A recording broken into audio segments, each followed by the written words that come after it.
अब नाज़रीन मैं आपका मेज़बान समझिए नाज़रीन आज का बहुत ही अफसोसनाक वाक़या आपको सुनाने जा रहे हैं। जिसमें एक 3 माह का बच्चा जो कि मियानी साहब कब्रिस्तान से गायब हो गया रात को।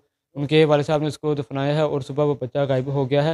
हालाँकि ये कब्रिस्तान एशिया का सबसे बड़ा कब्रिस्तान है। तो आइए जानते हैं ये कैसे वाक़या पेश आया? अस्सलाम वालेकुम। वालेकुम सलाम। सर कैसे हैं आप? ठीक हैं? सर मेरा तो हाल बहुत ही बुरा है इस वक़्त, मैं बयान नहीं कर सकता आपको। मुझे ये बताएँ कि आपको कैसे पता चला कि आपका बेटा गायब हो गया? सर जब मैं अपने बेटे को दफ़नाने के बाद 1 दिन छोड़ के अगले दिन कब्रिस्तान गया हूँ, जी, तो जी। सर जब मैं कब्रिस्तान पहुँचा हूँ मेरे बच्चे का कफ़न बाहर पड़ा हुआ था, ठीक है? मैं बहुत परेशान हुआ, मैंने शोर मचाया, वहाँ से मुतल्लिका जो भी अमला था वहाँ पे गोरकन वगैरह वो सभी आए हैं। उन्होंने आके मुझसे पूछा क्या हुआ? मैंने कहा यार मेरे बच्चे का कफ़न बाहर है, कब्र खुली हुई है, मेरा बच्चा मुझे नहीं लगता कब्र में मौजूद है, ठीक है? सर उनमें से एक बंदे ने कफ़न उठाया, कफ़न उठा के तो कब्र के अंदर रखा, मुझे उसने बड़ी तसल्लियाँ दी, मुझे हिम्मत दी कि भाई नहीं तेरा बेटा कब्र के अंदर है, परेशान ना हो, वहम ना कर। मैं उसकी बात सुनता गया, उसने साथ ही कब्र बंद करना शुरू कर दी, उसके ऊपर मसाला फेंका, उसको लेप खबर कर दिया। खुद ही हुई थी जब आप रात को दफ़ना कर गए हैं, ऊपर से सारा बंद था। जब सुबह आए हैं तो खुद ही हुई थी खबर। सर जिस दिन मैं रात को दफना के गया हूँ ना, मैं उससे अगले दिन कब्रिस्तान नहीं गया, मैं उससे अगले दिन जब मैं कब्रिस्तान गया हूँ ना, तो तब ये मैंने सारा मंज़र देखा है, और जब मैंने मंज़र देखा है मैं परेशान हो गया हूँ।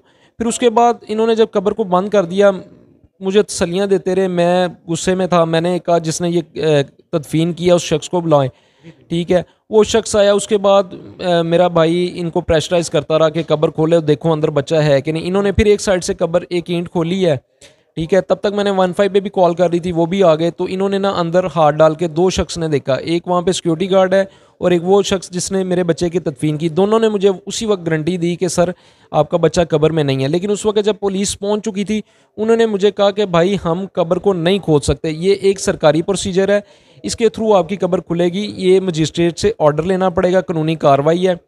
और उन्होंने मौका पे 4 जो गोरकन है वो उन्होंने वहाँ से उठाए, और 2 सिक्योरिटी गार्ड वो थाना में ले गए।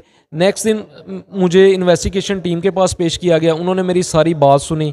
जब उन्होंने मेरी सारी बात सुनी फिर वो मुझे लेके गए, फिर उन्होंने कब्र कुशाई करवाई मजिस्ट्रेट के थ्रू। दोबारा आपको कब्रिस्तान लेकर गए। हाँ जी, कब्र कुशाई कराने के लिए एक सरकारी प्रोसीजर होता है, वो उन्होंने पूरा किया। उसके बाद जब कब्र कुशाई हुई तो सर बीच में से जो मैंने कफ़न देखा है, तो जब कफ़न देखा है तो मुझे समझ समझ ही नहीं थी आ रही, ठीक है, कि ये हो क्या गया मेरे साथ, मेरा बच्चा कब्र में नहीं है। लेकिन मुझे जो कब्रिस्तान की एडमिनिस्ट्रेटिव टीम है वो वहाँ मौजूद थी, उन्होंने मुझे बताया कि ये वकूआ जानवर का है। लेकिन जब दोबारा कब्र कुशाई हुई और कफ़न देखा गया तो उसमें हर चीज़ क्लियर थी कि वो जानवर का काम नहीं है, वो किसी एक दरिंदा सिर्फ इंसान का काम है।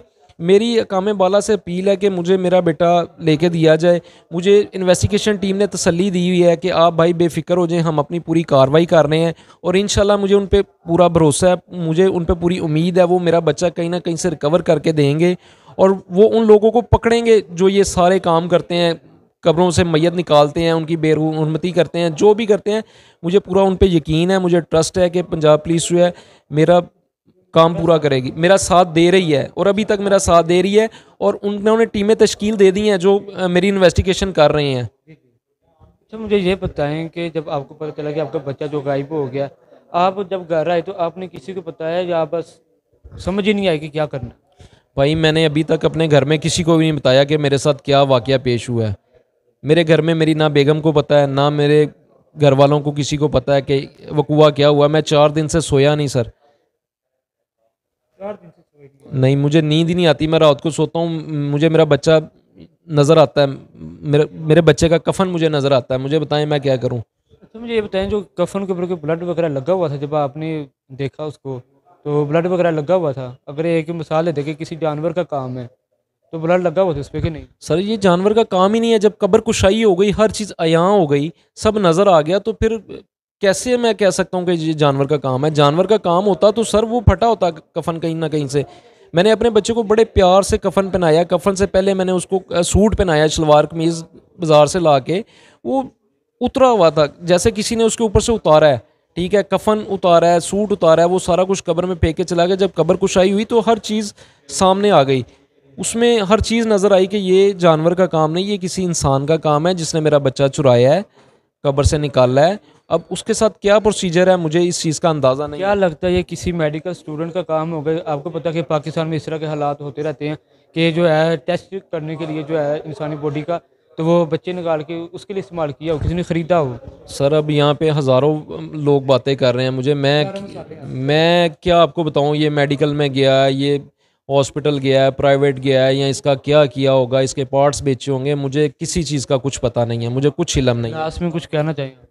सर मैं सिर्फ पूरे पाकिस्तान को ये अपील करूँगा कि भाई जब आप अपने अपनों को दफनाते हैं तो आप उनका दफनाने के बाद भी ख्याल रखें कि आप ज़िंदा महफूज नहीं हैं, आप मरने के बाद भी महफूज नहीं हैं। सो नाजरीन, ये थे आज का हमारा प्रोग्राम जिसमें हमने आपको बताया कि एक 3 माह का बच्चा जो कि एशिया के सबसे बड़े कब्रिस्तान मियानी साहब कब्रिस्तान से गायब हो गया है। रातों रात सुबह दफना कर गए हैं। अगले दिन जब ये रात को जो है इन्होंने पता किया है अपने बच्चे के लिए, लेकिन वो बच्चा नहीं मिला। तो इस तरह के वाक़े पाकिस्तान में बहुत ज़्यादा होते हैं। लिहाजा हमारे जो अपनी हुकूमत है उससे चाहिए कि जो है ना इस पर जल्द से जल्द कार्रवाई की जाए। इसी के साथ अपने मेज़बान सामों को इजाज़त दीजिए।